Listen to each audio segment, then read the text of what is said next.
नमस्कार। आज हम महाभारत की एक बहुत ही कह सकते हैं मार्मिक और थोड़ी रहस्यमयी कहानी में गहराई से उतर रहे हैं।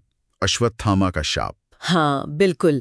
और ये कहानी महाभारत के उन पहलुओं को छूती है जो हमें बहुत कुछ सिखाते हैं। हमारे पास जो जानकारी है वो अश्वत्थामा का शाप महाभारत की दुखद गाथा नाम के एक लेख के कुछ हिस्सों पर आधारित है। तो चलिए समझते हैं इस कहानी को और इसके पीछे के सबक को। बिल्कुल। और अश्वत्थामा, जैसा आपने कहा, कोई साधारण योद्धा नहीं थे। वो गुरु द्रोणाचार्य के बेटे थे, कौरवों और पांडवों दोनों के गुरु। और महाभारत युद्ध में उनकी भूमिका काफी अहम थी। वो कौरवों की तरफ से लड़े। स्रोत में एक बहुत दिलचस्प बात है। अश्वत्थामा के माथे पर वो जन्म से ही एक दिव्य मणि थी। हाँ, बिल्कुल। एक ऐसी मणि जिसके बारे में कहा जाता है कि वो उन्हें भूख, प्यास, थकान, यहाँ तक कि बीमारियों और ज्यादातर हथियारों से भी बचाती थी। एक तरह से अजेय बनाती थी। जरा सोचिए, ऐसी शक्ति। पर वे दुर्योधन के प्रति बहुत वफादार थे, है ना? हाँ, बेहद वफादार। और यही वफादारी और युद्ध का जो अंत हुआ, वो उन्हें एक अंधेरे रास्ते पे ले गया। जब गदा युद्ध में भीम ने दुर्योधन को बुरी तरह घायल कर दिया। हाँ, तब अश्वत्थामा का दुख और गुस्सा, वो मतलब चरम पर पहुंच गया। और फिर उन्होंने जो किया युद्ध के बाद रात में, वहीं से कहानी का सबसे भयानक मोड़ आता है। उन्होंने कृपाचार्य और कृतवर्मा के साथ मिलकर सोते हुए पांडव शिविर पे हमला कर दिया। ये तो मतलब युद्ध के सारे नियमों के खिलाफ था। सोते हुए सैनिकों पे हमला। बिल्कुल। ये एक बहुत ही भयानक कृत्य माना जाता है। और उन्होंने पांडवों के 5 बेटों को मार डाला।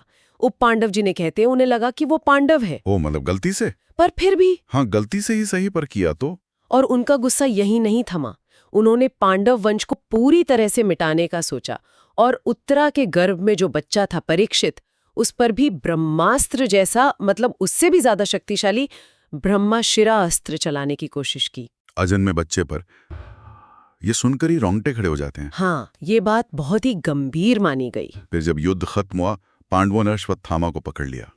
तब द्रौपदी ने कहा कि इन्हें मारो मत, ये गुरुपुत्र हैं। हाँ, द्रौपदी ने दया दिखाई, एक माँ का दर्द समझते हुए भी गुरु के बेटे के लिए सम्मान दिखाया। लेकिन कृष्ण का नजरिया अलग था, है ना? बिल्कुल। भगवान कृष्ण ने कहा कि अश्वत्थामा का अपराध इतना बड़ा है, निर्दोषों की हत्या, अजन्मे बच्चे पर हमला, इसे बिना सजा के नहीं छोड़ सकते। तो सजा के तौर पे क्या किया? मणि छीन ली? हाँ, कृष्ण ने उनकी वो दिव्य मणि छीन ली जो उनके माथे पर थी, और उन्हें एक श्राप दिया। और वो श्राप, वो बहुत ही भयानक है। हाँ, उन्हें चिरंजीवी होने का श्राप मिला। मतलब वो हमेशा जीवित रहेंगे? हमेशा जीवित रहना, ये तो वरदान जैसा लगता है। नहीं, वरदान नहीं, श्राप इसलिए क्योंकि उन्हें हमेशा दुख में, पीड़ा में जीवित रहना होगा। स्रोत बताते हैं कि उनके घाव कभी नहीं भरेंगे, उनसे लगातार खून और मवाद बहता रहेगा। ओह! और उन्हें दर्द में भटकना होगा, बिना किसी साथी के, अपमान सहते हुए, कलयुग के अंत तक, इसी पृथ्वी पर अकेले। इसीलिए आज भी कई लोक कथाएं हैं, है ना, कि अश्वत्थामा भटक रहे हैं। हाँ, बिल्कुल। कहा जाता है कि वो जंगलों में, वीरान मंदिरों में दिख जाते हैं, खून बहते हुए, मुक्ति मांगते हुए। और मुक्ति कब मिलेगी? माना जाता है कि ये श्राप तभी खत्म होगा जब कलयुग का अंत होगा और भगवान विष्णु के आखिरी अवतार कल्कि प्रकट होंगे। तो ये कहानी, ये महाभारत में एक गहरी चेतावनी जैसी है। हाँ, एक बहुत बड़ी चेतावनी। ये दिखाती है कि कितने भी बड़े योद्धा क्यों न हो, कर्म के बंधन से कोई नहीं बच सकता। बिना सोचे समझे गुस्से में लिया गया बदला और हिंसा, उसका अंत सिर्फ अंतहीन पीड़ा ही होता है। अश्वत्थामा की कहानी यही दिखाती है। ये हमें सोचने पर मजबूर करती है। कर्म का सिद्धांत कितना अटल है। बिल्कुल। और सोचने वाली बात यह है कि अश्वत्थामा की कहानी हमें अपने कर्मों के दूर तक जाने वाले परिणामों के बारे में क्या सिखाती है, खासकर तब जब वो कर्म गुस्से और बदले की भावना से किए गए हों। क्या उस वक्त का गुस्सा या बदला कभी उन भयानक नतीजों को सही ठहरा सकता है जो बाद में झेलने पड़ते हैं? इस पर विचार करना चाहिए।